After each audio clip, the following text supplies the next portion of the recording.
So for this first tree line, we'll just mix up some green. Any green will suffice.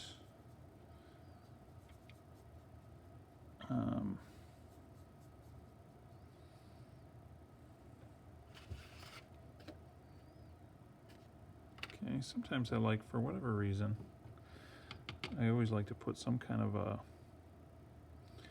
red or brown in my greens. I don't know. I just don't like that super high intensity green, you know, that you would get there. I don't know, maybe I'll just paint this one just to show the difference. I'll do this first one, that high intensity green, kind of more of a bluish. There we go, get more of the yellow in there. All right, then what I'm gonna do, I'm gonna just paint a line across here, get some green along the bottom. Actually, I'm gonna tilt this a little bit so that runs down, and then I'm using a square brush, but notice that I have it like kind of at an angle, 45-degree angle, and I'm just kind of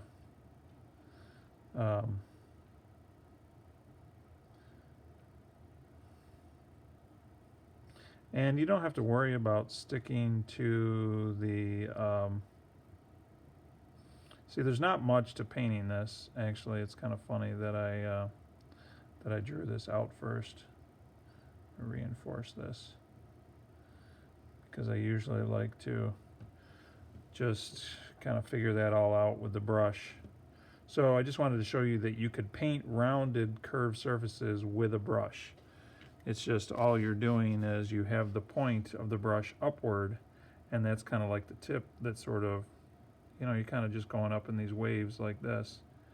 And then also what you can do if you want some other details, you can take the tip of your brush, like say you wanted to do something like a little bit of a, you know, a pine tree type tree there, as you're painting along. You can do a lot of, you can use the corner, tip of it, you know, to do dots, you know, for texture. If you were doing a tree line, you know, where you could see more detail, say it was a little bit, you know, closer and you wanted to kind of break it up, you might take your brush as you're kind of going along like this, you pull it at an angle. Okay, sometimes you're curving it a little bit, other times you're, you know, using more of the corner of it. So this is a pretty simple thing. So now I'm going to do the same thing, but I'm going to switch to my round brush, and I'm going to add a little bit of this burnt sienna in there. Raw sienna is more of a yellow color. So you'll see how it kind of just deepens that to a certain degree. All right.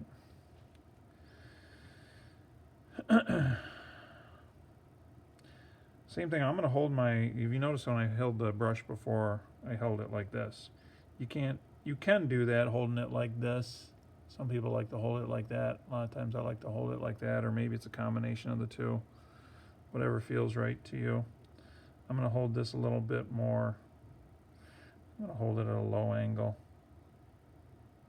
Usually I hold it at a low angle like this when I am doing them random, because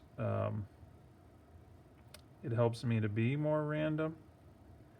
Not that you can't do it and pull it straight.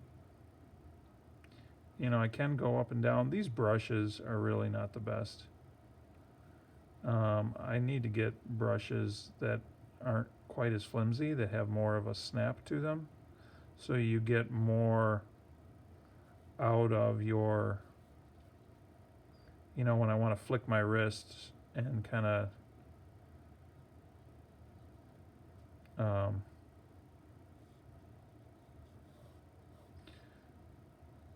create more texture. I don't like that, but anyway. I mean, really this is just kind of painting in shapes. But I'm trying to give it a little bit more texture than what I drew in place there. So I guess really most of the work, thinking work, occurred in drawing it in. But, all right, let's mess around with a slightly different color. Let's take some red.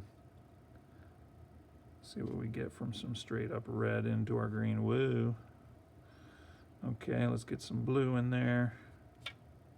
Because the red overpowered it. Let's throw a little yellow in there. That's our green. Green and red are kind of opposites, so they're going to make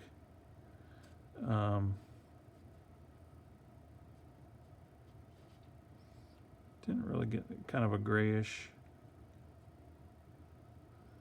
Need some more blue in there.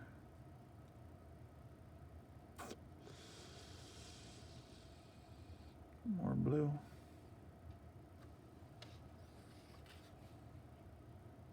Looks similar. Seems like I would get that even with some brown.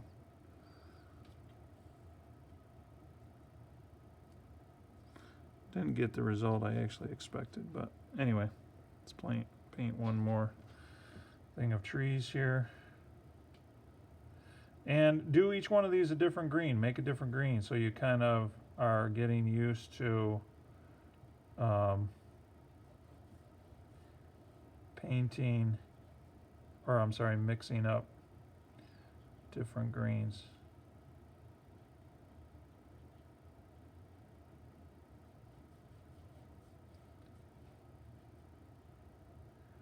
I really don't like using the pointed brush or the round brush.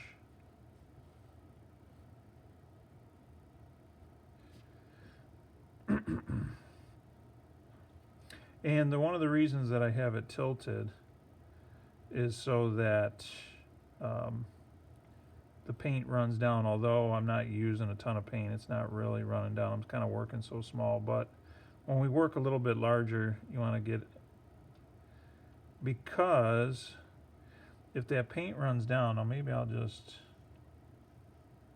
gonna go along here and drop in some more paint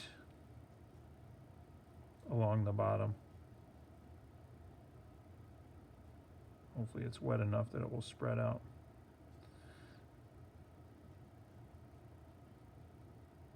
Okay, as it dries, if I keep some paint along the bottom like that, that's where, and it's all dissipating anyway, so it's not really staying. It's not wet enough for that paint to really tilt it down, for that paint to run down. But working larger and wetter, it would, the darker values would stay as the paint runs down. It would stay near the bottom, which is where the shadows typically are anyway, because the canopy, it's ended up uneven here, hangs out over and obviously casts a shadow on the bottom of the leaves. So here's an intro. Well, okay, so that's all we're going to do for the first section. Do each one a different green so that you just kind of experiment coming up with different greens.